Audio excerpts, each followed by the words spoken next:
बिस्मिल्लाहिर्रहमानिर्रहीम, अस्सलाम वालेकुम। सच टेलीविज़न के डिजिटल प्लेटफॉर्म से मैं हूं आरिफ काज़मी। नाजरीन, आज बहुत बड़ी खबर मशरिक़ वस्ता से सामने आई है, ख़ास तौर पर ईरान और अमेरिका और इसराइल के दरमियान जारी कशीदगी के दौरान, जहां पाकिस्तान और सऊदी अरब और तुर्की से जो खबर आई है वो बहुत बड़ी खबर है। इससे पहले भी आपको पता है कि तुर्किया सऊदी अरब और पाकिस्तान के दरमियान जो दिफाई मुआहदा था उसमें तुर्किया जो है बरह रास्त शामिल होने के लिए काफ़ी अरसे से कोशिशें कर रहा था और इस हवाले से रिक्वेस्ट भेजी गई थी और आज उस रिक्वेस्ट के ऊपर अमल किया गया है और आज तुर्किया भी बलाखिर इस मुआहदे में शामिल हो गया है। यानी पाकिस्तान, सऊदी अरब और तुर्किया, इन तीनों ममालिक ने आज एक बहुत बड़े डिफेंस एग्रीमेंट के ऊपर साइन किया है।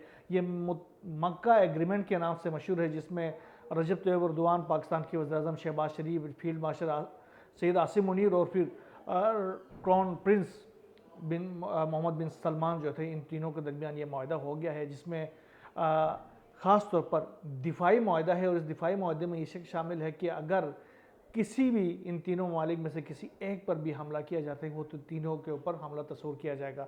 ये बहुत बड़ा दिफाई मुआहदा है, एक ऐसे दौरान, ऐसे वक्त में जब मशरिक़ वस्ता की जो सूरत हाल है वो फ्रेजाइल है और मुसलसल वहाँ की सूरत हाल ख़राब होती जा रही है। अमन की कोशिशें की जा रही है, लेकिन अमन की कोशिशें अभी तक बाराबर साबित नहीं हो सकी हैं। लेकिन ऐसे मौके पर इन तीनों ममालिक की जानिब से इस तरह का दिफाई मुआहदा करना बहुत बड़ी बात है, ख़ास तौर पर जब हॉस्टाइल जो कंट्रीज़ हैं वो कोशिश कर रही हैं। ख़ासतौर पर अगर हम पाकिस्तान के हवाले से देखें तो भारत की मुसलसल ये कोशिशें हैं कि किसी तरीके से पाकिस्तान को डिस्टेबलाइज किया जा सके और पाकिस्तान को मुसलसल धमकियाँ दे रहा है। इसी तरीके से इसराइल की जानिब से मशरिक़ वस्ता के जो ममालिक हैं, तुर्किया को भी धमकियाँ दी जा रही हैं, जो कि यूरेशियन कंट्री है, और साथ साथ आपके सऊदी अरब को भी मुसलसल थ्रेट्स हासिल हैं। और ये थ्रेट्स जो हैं वो किसी और मुल्क की जानिब से नहीं है, बल्कि इसराइल और इसराइली लॉबी की जानिब से ये थ्रेट्स इस मुल्क को, क्योंकि ये जो फॉल्स फ्लैग ऑपरेशन करके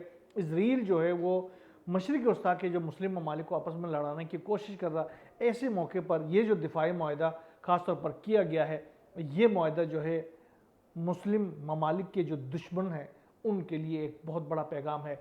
और ये जो मुआहदा हुआ है, इससे पूरा मशरिक़ वस्ता की प्रोटेक्शन, मशरिक़ वस्ता के साथ सऊदी एशिया की प्रोटेक्शन भी इस मुआहदे के तहत हो सकती है।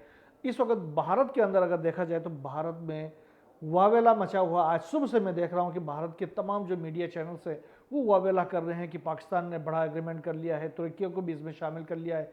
इससे पहले हमने देखा कि जो 4 रोज़ा जंग थी उसके अंदर तुर्किया की जो थोड़ी सी मदद हासिल थी एमुनेशन की शक्ल में, असले की शक्ल में, उसको लेकर भी भारत ने बहुत ज़्यादा शोर मचाया था। लेकिन अब तो दिफाई मुआहदा हो गया है। अगर भारत पाकिस्तान के ख़िलाफ़ थोड़ी सी भी कोशिश करता है, थोड़ी सी भी मैली आँख से देखने की कोशिश करता है, तो फिर ये जो तीनों ममालिक है वो मिलकर भारत का वो हाल कर सकते हैं कि जो रहती दुनिया तक उसको याद आएगा। इससे पहले तो पाकिस्तान ने अकेले में भारत का जो हाल किया था वो सारी दुनिया ने देख लिया था। अब 3 ममालिक जो कि खित्ते के बहुत बड़े ममालिक हैं और अपनी एक भरपूर ताकत रखते हैं, चाहे मिलिटरीली ताकत हो, इकोनॉमिक ताकत हो, ये तीनों ममालिक जो हैं वो मिलकर एक दूसरे का दिफा करेंगे और खित्ते के अंदर जो स्टेबिलिटी लाने के लिए उनकी कोशिशें होंगी, ये एक बहुत अहम हिस्सा होगा इस दिफाई मुआहदे का। मक्का एग्रीमेंट का नाम दिया गया है इस दिफाई मुआहदे को, जिसके तहत किसी एक मुल्क पर, यानी सऊदीया पर, तुर्किया पर या पाकिस्तान पर हमला, इन तीनों ममालिक के ऊपर हमला तस्वूर किया जाएगा और तीनों ममालिक जो है वो मिलकर इस थ्रेट का मुकाबला करेंगे, उसका भरपूर जवाब दे देंगे।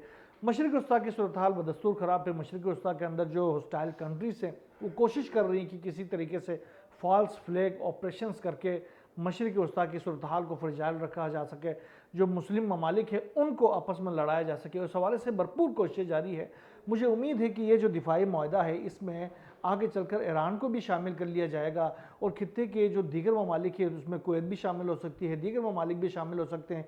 इन ममालिक के शमूलियत के बाद ये एक बहुत बड़ा मिलिट्री अलायंस हो सकता है, जो कि मुस्तकबिल में किसी भी हॉस्टाइल जो एक्टिविटी होती है उसका भरपूर जवाब देने की सलाहियत रखता है। और ये इस दिफाई मुआहदे के अंदर पाकिस्तान की, एक ऐसे मुल्क की जो कि आपको पता है न्यूक्लियर पावर से लेस है, उसकी शमूलियत जो है वो दुनिया के लिए एक बहुत बड़ा पैगाम है कि मुस्लिम ममालिक के ख़िलाफ़, मुस्लिम उम्मा के ख़िलाफ़ जो कोई भी मैली आँख से देखने की कोशिश करेगा तो ये अलायंस बहरहाल वहाँ पर रुकावट बन सकता है। तो ये दुनिया के जो मुस्लिम ममालिक हैं उनके लिए भी एक साई ऑफ रिलीफ है कि इतना बड़ा जो मुआहदा है वो आखिरकार तय पा गया है। बहरहाल मशरिक़ वस्ता की सूरत हाल अभी भी बदस्तूर ख़राब है और उसमें कोशिशें की जा रही हैं कि किसी तरीके से हल किया जा सके। आबनाए हुर्मुज़ के हवाले से ईरान और ओमान के दरमियान जो मुआहदा हुआ है वो मुआहदा वो एग्रीमेंट जो है अभी उस पर साइन तो नहीं हुए,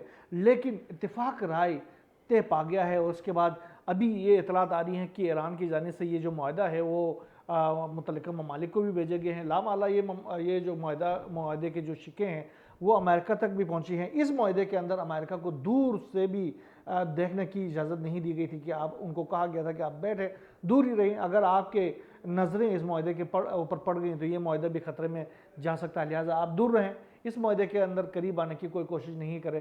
अब इस मुआहदे के जो मंदरजात थे वो भी बड़े इंटरेस्टिंग किस्म के मंदरजात हैं, जिसमें ये कहा गया है कि आबनाए हुर्मुज़ जो है वो सिर्फ इन ममालिक के लिए है जो कि इससे 12 रोज़ा जंग हो या 40 रोज़ा जंग हो या उसके बाद की जो सूरत हाल है उसमें उन्होंने हॉस्टाइल एक्टिविटी नहीं की हो।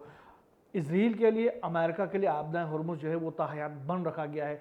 इसके अलावा वो ममालिक जिन्होंने इस जंग के अंदर किरदार अदा किया है उनके लिए भी ये जो आबनाए हुर्मुज़ बंद है ता वक्त की वो तावान अदा नहीं करे कि उन्होंने उनकी जो हरकतें हैं उनकी वजह से ईरान को जितना नुकसान पहुंचा है उसका जब तक तावान अदा नहीं करेंगे तो वो ममालिक भी आबनाए हुर्मुज़ से अपनी तजारती वेसल्स को क्रॉस नहीं कर सकते। ये बहुत बड़ी डेवलपमेंट है ईरान की जानिब से। इस मुआहदे के अंदर ये शिक्के शामिल की गई हैं और ये शिक्के जो है मुतल्लिका ये कहा जा रहा है कि मुतल्लिका ममालिक को रवाना कर दी गई हैं, चाहे उसमें अमेरिका भी शामिल है, रवाना कर दी गई हैं। अब इस मुआहदे के ऊपर जो पूरे रीजन के अंदर कॉन्सेंसस पैदा करने के बाद फिर जो इस्लामाबाद डिक्लेरेशन है, ये इस्लामाबाद डिक्लेरेशन के शिक नंबर 5 के बदले में ये सारा मुआहदा ओमान और ईरान के दरमियान हुआ है।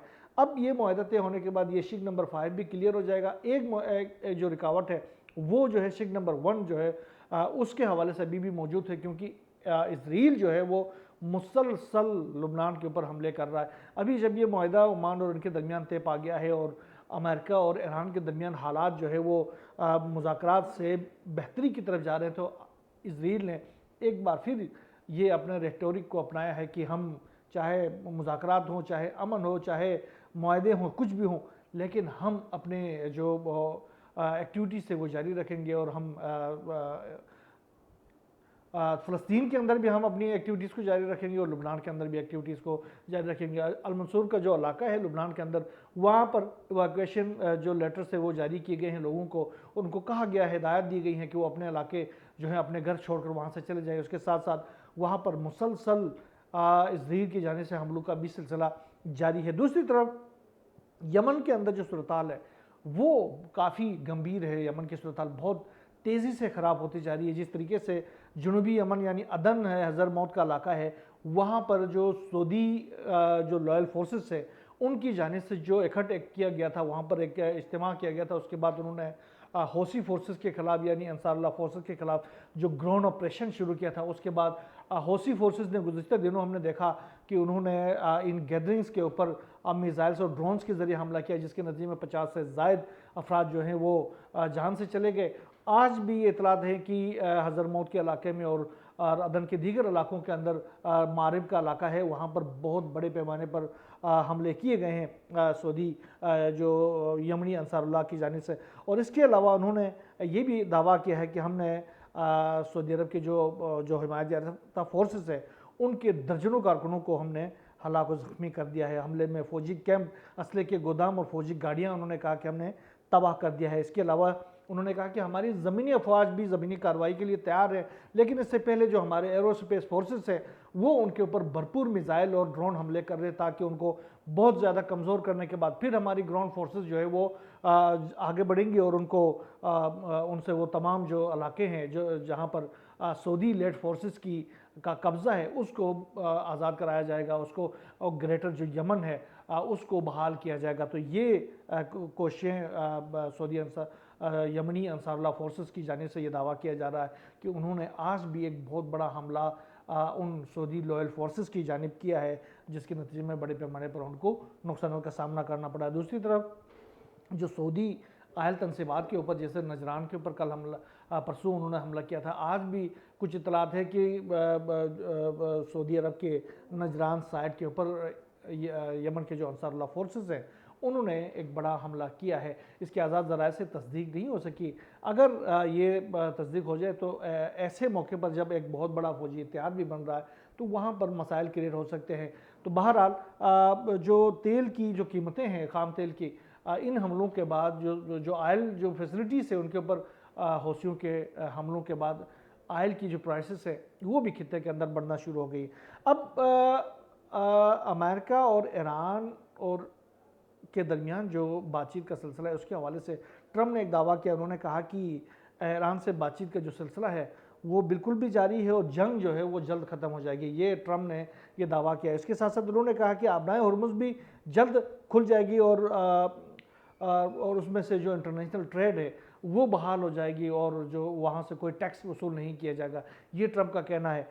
लेकिन साथ साथ वो ये कहता है कि खुद ये एतराफ़ भी कर रहा है कि हमारे जो स्टॉक पाइल्स है, चाहे वो पेट्रोल के स्टॉक पाइल्स हों या फिर दीगर थर्ड सिस्टम के स्टॉक पाइल्स हों, ये तमाम जो है वो ख़त्म हो गए हैं, वो कमज़ोर हो गए हैं, उनकी उस असले में कमी आ गई है। और इसलिए उन्होंने कहा कि हमने इस कमी को दूर करने के लिए, एतराफ़ है, बहुत बड़ा एतराफ़ है अमेरिकन सदर की जानिब से, उन्होंने कहा हम इस कमी को दूर करने के लिए मुख्तलिफ जो फैसिलिटीज़ कायम कर रहे हैं, बहुत जल्दी में कायम कर रहे हैं ताकि इस जो स्टॉक पाइल्स हैं उनकी तादाद को फौरी तौर पर दोबारा से बढ़ाया जा सके।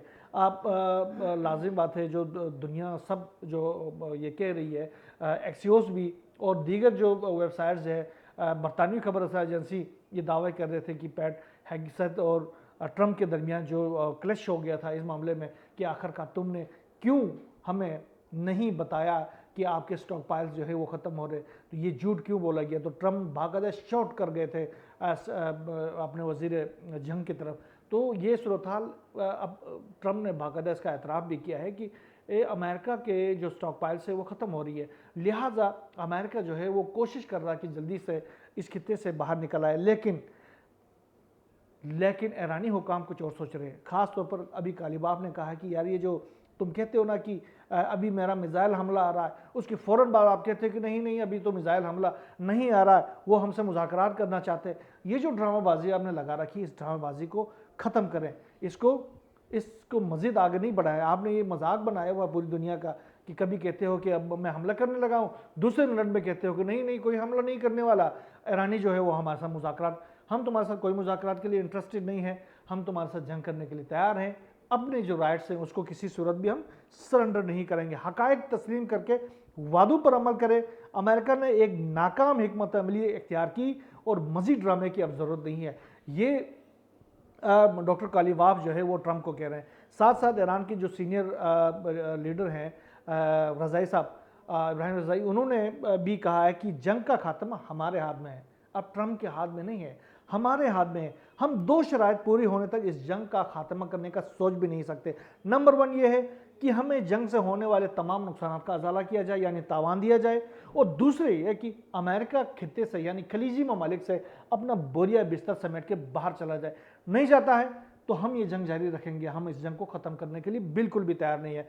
ईरानी फ़ौज के जो तर्जमान है ब्रिगेडियर जनरल मोहम्मद अक्रमीनिया, उन्होंने कहा कि ईरान हर खतरे का मुकाबला करने के लिए मुकम्मल तौर पर तैयार है और जंगी सलाहियतों में मुसलसल तौर पर हम इजाफा कर रहे हैं। फ़ौज में जदीद सामान को हम शामिल कर रहे हैं और हथियारों और जंगी वसाइल को ऑपरेशनल ज़रूरियात के मुताबिक मुनज़्ज़म और जदीद तकाज़ों से हम आहंग कर रहे हैं। कोई भी मिस एडवेंचर हमारे खिलाफ किया जाएगा उसका भरपूर जवाब दिया जाएगा। दूसरी तरफ अब देखिए, अबनाए हुर्मुज़ के अंदर जो है वो अमरीकी ब्लॉकेड जारी है और साथ साथ ईरान ने भी दुनिया भर की जो ट्रैफिक है वो बंद की हुई है।